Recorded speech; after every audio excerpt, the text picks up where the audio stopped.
आज हम एक ऐसे एक्टर की बात करेंगे जिसके स्टारडम को देखकर हर कोई बस यही कहता है, जिंदगी हो तो ऐसी हो, जिंदा तो झाड़ के बाल भी। जिसके बारे में खुद मोदी ने कहा, पवन, ये पवन नहीं आंधी है, पवन नहीं आंधी है।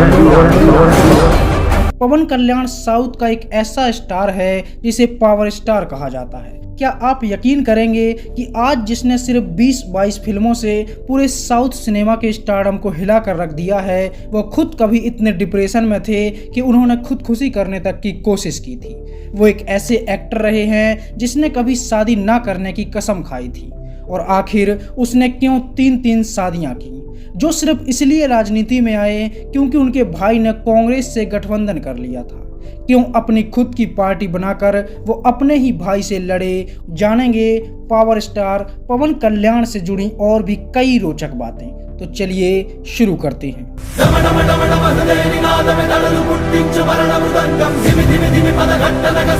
पवन कल्याण का जन्म 2 सितंबर 1971 को आंध्र प्रदेश में हुआ था। उनके पिता का नाम कोनिडेला वेंकट राव और मां का नाम अंजना देवी है। उनके 2 भाई हैं, नागेंद्र बाबू और चिरंजीवी, यानी कि वो चिरंजीवी के छोटे भाई हैं। हर कोई उन्हें पवन कल्याण के नाम से जानता है, लेकिन उनका असली नाम कोनिडेला कल्याण बाबू है। पवन कल्याण नाम अपनाने के पीछे एक कहानी है। वो शुरुआत से ही स्पोर्ट्स में बहुत अच्छे रहे हैं। कराटे में वो ब्लैक बेल्ट भी हैं। एक दिन मार्शल आर्ट्स का प्रेजेंटेशन था और इसी दौरान उन्होंने अपने नाम में पवन जोड़ लिया था। यह प्रेजेंटेशन देने के लिए ही उन्होंने पवन नाम का इस्तेमाल किया था और ये नाम उन्हें इतना पसंद आया कि बाद में उन्होंने इसे अपने नाम के साथ ही जोड़ लिया और इस तरह कल्याण बाबू पवन कल्याण बन गए। He is power star पवन कल्याण। उन्होंने आंध्र प्रदेश के नेल्लोर के Saint Joseph English medium school से अपनी स्कूली पढ़ाई पूरी की। आपको ये जानकर हैरानी होगी कि पवन कल्याण सिर्फ 12वीं पास हैं और वो कभी कॉलेज नहीं गए। पवन कल्याण का मन पढ़ाई में बिल्कुल भी नहीं लगता था और वह सिर्फ परिवार वालों के कहने पर ही पढ़ रहे थे। उन्हें कुछ अलग ही करना था और यही कारण रहा कि पवन कल्याण लगातार फेल होने लगे और बहुत ज़्यादा लोगों से वो मिलते जुलते नहीं थे। उन्हें अकेला रहना पसंद था। बचपन में ही उन्हें अस्थमा हो गया था और उन्हें अस्पताल में एक जेल की तरह रखा गया। धीरे धीरे वो लोगों से अलग हो गए और डिप्रेशन में चले गए। पवन ने बताया था कि उस समय उनके पास जीने का कोई मकसद नहीं बचा था, इसलिए उन्होंने एक दिन अपने ही भाई चिरंजीवी की पिस्टल से खुद की जान लेने तक की कोशिश की थी। साले शेर को जख्मी नहीं करते, खल्लास करते हैं, वरना वो ज्यादा खूंखार हो जाता है। लेकिन किसी तरह वो बच गए। वह सिर्फ 8 साल के थे जब उनके भाई चिरंजीवी ने फिल्मों में कदम रखा और वो चाहते थे कि बड़े होकर पवन भी फिल्मों में आए। लेकिन पवन कल्याण कभी एक्टर नहीं बनना चाहते थे। वह एक किसान बनना चाहते थे और खेती किसानी में ही कुछ बड़ा करना चाहते थे। उनका मानना था कि एक्टर दोहरी जिंदगी जीते हैं, एक दिखावे वाली और एक असल वाली, और वो ऐसी जिंदगी नहीं जी सकते। जब उनके भाई ने उन्हें सिनेमा में ही कैरियर बनाने के लिए दबाव डाला तो उन्होंने डायरेक्शन को चुना। वो एक डायरेक्टर बनना चाहते थे, लेकिन उनकी भाभी ने कहा कि तुम्हें एक एक्टर बनना चाहिए और भाभी के साथ पवन कल्याण का बॉन्ड काफी अच्छा हुआ करता था और अपनी भाभी के समझाने पर ही पवन कल्याण फिल्मों में आए और इसलिए पवन कल्याण को एक्सीडेंटल स्टार भी कहा जाता है। 1996 में रिलीज हुई अक्कड़ अम्मई इकद्दा अब्बई से उन्होंने अपने एक्टिंग करियर की शुरुआत की थी। इसके बाद 1997 में उन्होंने गोकुल मलो सीता में काम किया। 1998 में सुस्वागतम फिल्म आई और जिसे लोगों का खूब प्यार मिला। 1998 में ही उनकी फिल्म थोली प्रेमा आई, जिसके बाद पवन की किस्मत चमक गई और इसे लोगों ने खूब पसंद किया और ये पहली फिल्म बनी जिसके लिए पवन को बेस्ट एक्टर का नेशनल अवार्ड मिला था। इस फिल्म ने कुल 6 पुरस्कार जीते थे और इस फिल्म के बाद पवन लोगों के चहेते एक्टर बन गए। इसके बाद 1999 में थमुडू, 2000 में एड से सूर्या, 2001 में कुशी फिल्म में भी उन्होंने सफलता के कई रिकॉर्ड तोड़े। जॉनी, गुब्बा शंकर, बालू बंगाराम, अन्यावारम, जलसा जैसी फिल्मों के द्वारा भी वो साउथ के एक जाने माने एक्टर बन चुके थे।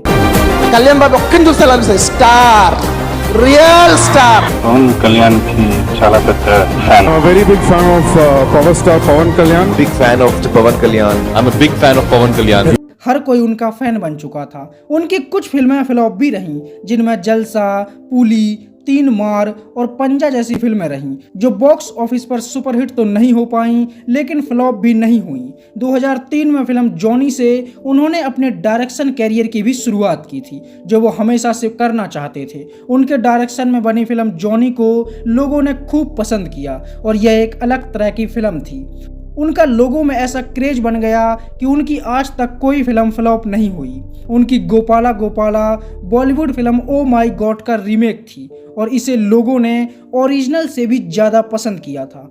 वकील साहब भी बॉलीवुड फिल्म पिंक का रीमेक थी, लेकिन इससे पहले ये साउथ में भी बन चुकी थी, जिसमें अजय कुमार ने काम किया था।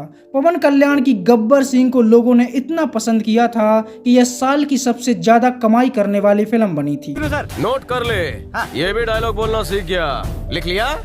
और महीनों तक इस फिल्म का जश्न मनाया गया था। उनकी आखिरी फिल्म भीमला नायक थी, जिसमें वो राणा दुर्गावती के साथ नजर आए और इस फिल्म ने भी कमाई के सारे रिकॉर्ड तोड़ दिए थे। साउथ फिल्म इंडस्ट्री में उनका वह नाम है कि जब उनकी फिल्म रिलीज होती है तो दूसरा कोई भी एक्टर अपनी फिल्म रिलीज नहीं करता, चाहे वो महेश बाबू हों, अल्लू अर्जुन हों या रामचरण। हर कोई उनका सम्मान करता है और उन्हें गुरु मानता है। उन्होंने कुशी, 3 मार और बद्री जैसी फिल्मों के लिए स्टंट ऑर्डिनेटर के रूप में भी काम किया है और मार्शल आर्ट में भी उन्हें कमाल की महारत हासिल है। यही वजह है कि उनके फैंस उन्हें पावर स्टार कहते हैं। पवन कल्याण प्योर वेजिटेरियन है और वो नॉनवेज को हाथ तक नहीं लगाते। ऐसे कई कारण हैं जिनके कारण लोग उन्हें गुरु मानते हैं। पवन कल्याण का पवन अन्ना Everyone sweetheart. పవన్ కళ్యాణ్ ఒక వ్యసనం బ్రదర్ అంటారా ఒక బాబాయ్ అంటారా I like Power Star. अपनी एक्टिंग के दम पर उन्होंने वह नाम कमाया है कि लोग उन्हें पावर स्टार कहने लगे और साउथ में कुछ लोग उन्हें भगवान मानते हैं। पवन कल्याण ने अभी तक केवल 33 फिल्मों में ही काम किया है, लेकिन फिर भी उनकी फैन फॉलोइंग साउथ में सबसे ऊपर है। वहीं वे साउथ के पहले ऐसे अभिनेता हैं जिन्होंने सबसे पहले पेप्सी का विज्ञापन किया था। वह एक बेहतरीन एक्टर के साथ साथ सिंगर, राइटर, प्रोड्यूसर, डायरेक्टर और राजनेता भी हैं। ये पवन नहीं, ये आंधी है।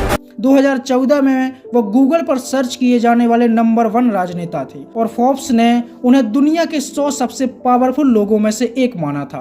पवन कल्याण के फैन उनके लिए इतने पागल रहते हैं कि एक बार जब उनकी फिल्म को साइन करने की खबरें आईं तो उनके एक फैन ने खुदकुशी करने की धमकी तक दे दी थी। खबर यह थी कि पवन कल्याण थालापति विजय की एक फिल्म का रीमेक करने वाली है, जिससे उनके फैन नाराज हो गए। उनका मानना था कि उनके आइकन स्टार को किसी दूसरे हीरो की फिल्म नहीं करनी चाहिए। हद तो तब हो गई जब एक फैन ने उन्हें लेटर लिखा कि अगर उन्होंने खुद को इस प्रोजेक्ट से बाहर नहीं किया तो वो अपनी जान दे देगा। इसी तरह 2023 में जब उनकी फिल्म ब्रो रिलीज हुई थी तो उनके फैंस ने पवन को डांस करते हुए देखा और उन्होंने थिएटर के पर्दे पर ही पवन का दूध से अभिषेक कर दिया था, जिससे थिएटर खराब हो गया था। भाई तो बड़ा कर उसे, संस्कार डाल उसमें। पवन कल्याण कभी शादी नहीं करना चाहते थे।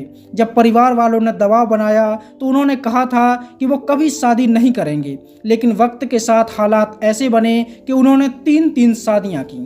परिवार में सबसे ज़्यादा शादी करने का रिकॉर्ड भी बनाया। उनकी पहली शादी नंदिनी से हुई थी, जो उनके परिवार वालों के कहने पर हुई थी, लेकिन इस शादी में पवन की कोई खास दिलचस्पी नहीं थी और नंदिनी को तलाक दिए बिना ही वह अपनी को स्टार, जो कि जॉनी और बद्री जैसी फिल्मों में उनके साथ काम कर चुकी थी, रेणु देसाई के साथ वह लिव इन में रहने लगे थे। 2004 में उन्हें एक बेटी हुई जिसका नाम अकीरा नंदन रखा गया। तलाक के बिना ही उन्होंने रेणु देसाई से बच्चा पैदा किया, जिससे नाराज होकर उनकी पहली पत्नी ने पूरे परिवार पर केस कर दिया था, लेकिन सबूतों के अभाव में उनके परिवार के सभी लोग बच गए और नंदिनी ने हर महीने 5 लाख रुपए की मांग की थी। कोर्ट ने उनकी अपील नहीं मानी। 2008 में पवन कल्याण ने नंदिनी को तलाक दे दिया और एलिमनी के तौर पर 5 करोड़ रुपए भी दिए थे। इसके बाद 2009 में उनका बेटा 5 साल का हो गया तो उन्होंने रेणु देसाई से शादी कर ली। और उनकी एक बेटी भी हुई जिसका नाम आद्या रखा गया। जैसे ही रेणु प्रेमिका से पत्नी बनी तो उसने भी पवन के जीवन में हस्तक्षेप करना शुरू कर दिया। उस समय पवन कल्याण के भाई नागेंद्र बाबू की आर्थिक स्थिति काफी कमजोर थी, उन्हें पैसों की सख्त जरूरत थी, जिसके कारण पवन कल्याण ने अपने भाई की मदद की और उन्हें कुछ पैसे दे दिए। इस बात से रेणु इतनी नाराज हो गई कि उसने पवन से तलाक मांग लिया और पवन कल्याण ने उसे समझाने की बहुत कोशिश की, लेकिन वो नहीं मानी। आखिरकार 2012 में रेणु ने भी पवन से तलाक ले लिया। जब उनकी रेणु से अनबन चल रही थी तो उस समय वो फिल्म 3 मार की शूटिंग कर रहे थे और इसी समय उनकी मुलाकात रूसी मॉडल अन्ना लेजनेवा से हुई, जो पहले से शादीशुदा थी और उसकी एक लड़की भी थी जिसे उसके पति ने छोड़ दिया था। जब पवन रेणु से अलग हुए और अकेले हो गए तो अन्ना उनके लिए सहारा बनी और 2 साल तक डेट करने के बाद दोनों को अटूट प्यार हो गया और फिर 30 सितंबर 2013 को दोनों ने शादी कर ली और इस तरह पवन कल्याण की तीसरी शादी हुई। इस जोड़े ने 2017 में अपने बेटे मार्क शंकर पवनोविच को जन्म दिया और अपनी पहली असफल शादी के बाद अन्ना पहले से ही उनकी एक बेटी थी जिसका नाम था पोलेना अंजना पवनोवा और पवन ने अन्ना के साथ साथ उसकी बेटी को भी अपना लिया और अपने 3 बच्चों के साथ उसकी भी परवरिश की। इस प्रकार पवन कल्याण का निजी जीवन काफी सुर्खियों में और विवादित रहा।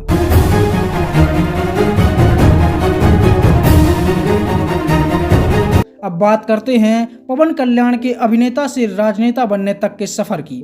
वह सिनेमा हो या राजनीति हमेशा अपने भाई चिरंजीवी के ही नक्शे कदम पर चले हैं। बात उस समय की है जब चिरंजीवी ने फिल्मों से थोड़ी दूरी बना ली थी और राजनीति में अपना सफर शुरू किया था। 26 अगस्त 2008 को उन्होंने प्रजा राज्यम पार्टी की स्थापना की और पवन कल्याण को इस पार्टी का अध्यक्ष बनाया गया और पवन कल्याण ने राजनीति में पैर रखा।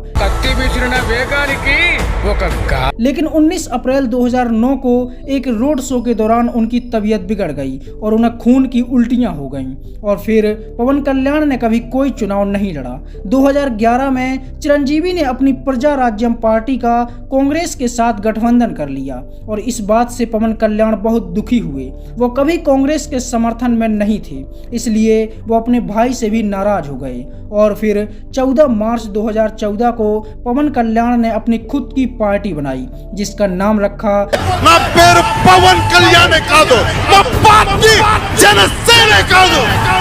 कांग्रेस का उन्होंने जमकर विरोध किया। उन्होंने अपनी पार्टी को मजबूत बनाया और 16 जनवरी 2020 को पवन कल्याण ने बीजेपी के साथ गठबंधन कर लिया और नारा दिया, कांग्रेस हटाओ, देश बचाओ। कांग्रेस हटाओ, देश बचाओ। इस तरह वो अपने ही भाई के विरोधी हो गए और दोनों भाइयों के राजनीतिक विचार भी अलग अलग हो गए। इस पर एक बार पवन कल्याण ने कहा था कि उन्हें हमेशा इस बात का अफसोस है कि उन्हें अपने ही भाई के खिलाफ लड़ना पड़ रहा है, लेकिन इसका उनके निजी जीवन पर कभी कोई असर नहीं पड़ेगा और उनके दिल में उनके भाई के लिए जो सम्मान है वो हमेशा बना रहेगा। 2024 में पवन कल्याण की पार्टी जनसेना ने 100% परिणाम पाए। इस पार्टी का एक भी विधायक चुनाव नहीं हारा। इतना तगड़ा चुनाव परिणाम लाने वाले पवन पहले ऐसे राजनेता बने।